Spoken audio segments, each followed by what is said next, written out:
Hi friends, welcome to my channel. இன்றைக்கி நம்ம சேனலில் என்ன பார்க்க போகிறோம் அப்படின்னா, சண்டே ஸ்பெஷலாக நம்ம வீட்டில் இன்றைக்கி என்ன பண்ணுறோம் அப்படிங்கிறத தான் பார்க்க போகிறோம். இன்றைக்கி சண்டே ஸ்பெஷல் என்னென்னு பார்த்தீங்க அப்படின்னா, முட்டை பிரியாணி பண்ணலாம் அப்படின்னு சொல்லி பிளான் பண்ணியிருக்கு. அதுக்கான ஐட்டம்ஸ் என்னென்ன அப்படின்னு சொல்லி பார்க்குறோம். பட்டை, கிராம்பு, தலை இது எல்லாமே இருக்குது. நெக்ஸ்ட்டு தக்காளி, வெங்காயம், கருவேப்பிலை, கொத்தமல்லி தழை, புதினா தழை, எலுமிச்சம்பழம், முந்திரி. ஓகேவா? இது இல்லாமல் முட்டை 7 முட்டை நான் எடுத்துருக்கிறேன். அதுக்கப்புறம் இஞ்சி பூண்டு பேஸ்ட்டு. ஓகேங்களா? இதை நான் அரைச்சி வீட்டில் ரெடி பண்ண பேஸ்ட்டு. அதுக்கப்புறம் சக்தியில் கறி மசாலா தூள். ஓகேவா? இதுதான் நான் ஆட் பண்ணுவேன் எப்போவுமே. பிரியாணி மசாலா இருக்குது. இதை வச்சு தான் இன்றைக்கி நம்ம வந்து பிரியாணி எப்படி பண்ணலாம். நெக்ஸ்ட்டு தயிர் நான் இங்கே வச்சுருக்கிறேன், உங்களுக்கு நான் காமிக்கலை. இதை வச்சு தான் நம்ம அடுத்து எப்படி பண்ணலான்னு பார்க்க போகிறோம். இப்போ ஒரு குக்கர் எடுத்து ஆன் பண்ணி அதில் வந்து ஒரு 3 ஸ்பூன் எண்ணெய். ஓகேங்களா? எனக்கு தெரிஞ்ச அளவில் நான் எண்ணெய் ஊற்றிருக்கேன். எண்ணெய் ஊற்றிட்டு நெக்ஸ்ட்டு ஜிஆர்பி நெய் கொஞ்சம் நான் ஆட் பண்ணிக்கிறேன். நெய் பார்த்திங்க அப்படின்னா கடையில் வாங்கின நெய் தான். அதில் வந்து ஒரு 3 ஸ்பூன் காட்டும். ஓகேங்களா? நெய் எடுத்து ஆட் பண்ணுறேன். கொஞ்சம் கொஞ்சமாக நெய் எடுத்து நான் அதில் ஆட் பண்ணிக்கிறேன். நெய் எதுக்கு அப்படின்னா கொஞ்சம் நல்ல ஃப்ளேவராக இருக்கும். நெய் எப்பவுமே கொஞ்சம் ஒரு நறுமணம் கூடியது. அதனால் வந்து நம்ம நெய்யை ஆட் பண்ணுறோம். எண்ணெய் பார்த்திங்க அப்படின்னா கடலெண்ணெய் தான். கடலெண்ணெய் வந்து செக்கெண்ணெய். ஓகேங்களா? செக்கெண்ணெய் தான் நான் யூஸ் பண்ணுவேன். அதனால் வந்து அந்த எண்ணெயும் நெய்யும் நான் ஆட் பண்ணியிருக்கேன். அதுக்கப்புறம் பார்த்திங்க அப்படின்னா நெய்யெல்லாம் போட்டதுக்கப்புறம் நல்லா காஞ்சிருக்குதா அப்படிங்கிறது பார்க்கணும். காஞ்சதுக்கப்புறம் நாம் என்ன யூஸ் பண்ண போகிறோம் அதில் அப்படிங்கிறதையும் ஒவ்வொன்றா பார்க்கலாம். ஓகேங்களா? இப்போ நான் நெய்யெல்லாம் போட்டு முடித்ததுக்கப்புறம் ஃபஸ்ட்டு காஞ்சிருக்குதான்னு பார்க்குறேன்.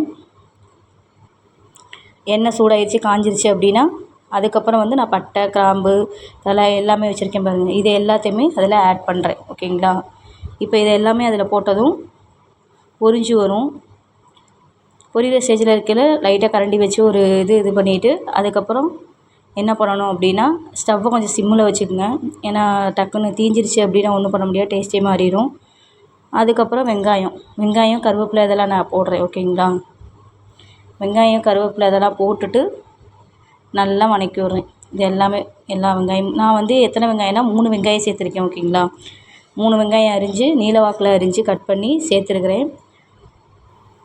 இது எல்லாத்தையுமே சேர்த்து வதக்கிட்டு நல்லா வதங்கணும்.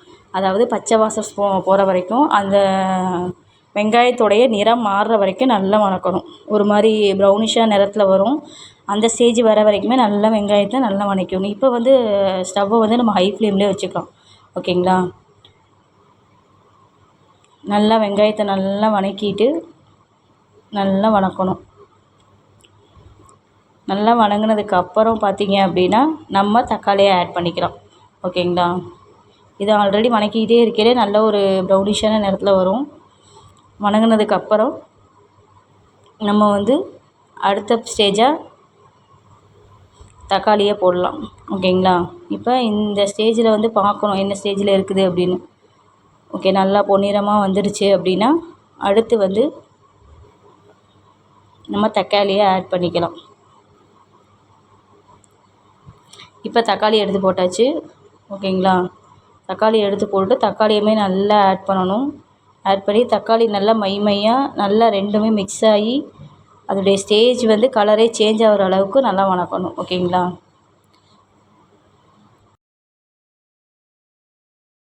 கலர் நல்லா ரெட்டிஷ் ஆகிடுச்சு. ரெண்டுமே நல்லா வதங்கிடுச்சு. இப்போ நான் புதினா தழை போடுறேன்.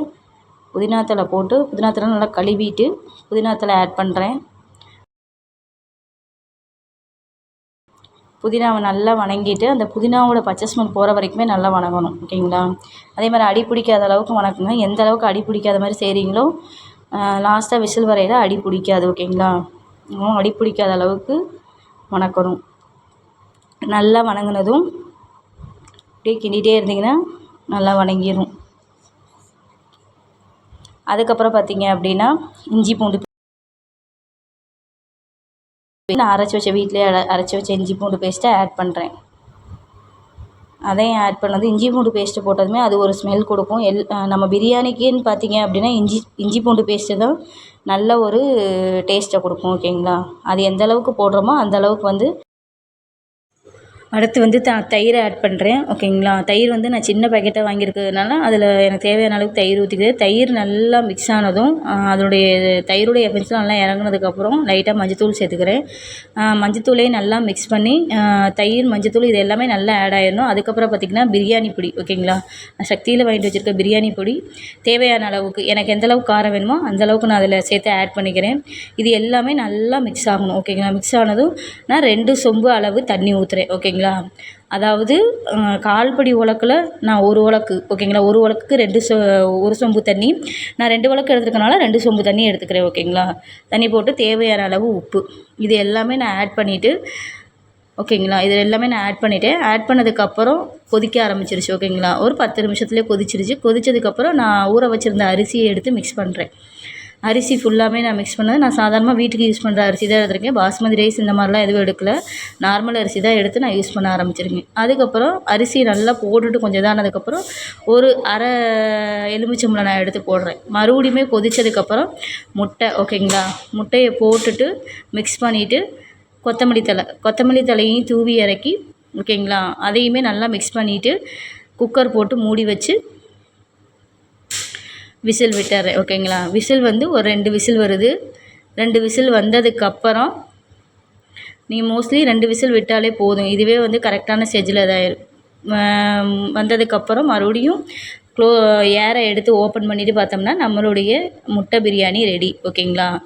பிரியாணி சூப்பராக வந்திருக்குது. எந்த ஒரு கொலன்னு இல்லாமல் எதுவும் இல்லாமல் நல்லா உதிரி உதிரியாக வந்திருக்குது. பிரியாணி லெவல். விசில் வந்ததும் பார்த்திங்க அப்படின்னா ஏர் நீக்கிட்டு நம்ம வந்து பிரியாணி எப்படி வந்திருக்கு அப்படின்னு பார்க்கலாம். பரவாயில்ல, சூப்பராக வந்திருக்குது. பிரியாணி வந்து வேறு லெவலில் வந்திருக்குது. பாருங்கள், நீங்களே பாருங்கள். நல்லா உதிரியாக எல்லாமே மிக்ஸ்அப் ஆகி சூப்பராக வந்திருக்குது. முட்டையெல்லாம் உடையவே இல்லை. எப்படி போட்டோமோ அதே ஸ்டேஜில் தான் முட்டை இருந்திருக்குது. சூப்பராக இருக்குது பாருங்கள் பிரியாணி. ஓகேங்களா? வாங்க சாப்பிடலாம். இன்றைக்கி சண்டே ஸ்பெஷல் இது தான். இது பிடிச்சிருந்துச்சு அப்படின்னா கண்டிப்பாக லைக் பண்ணுங்கள். புதுசாக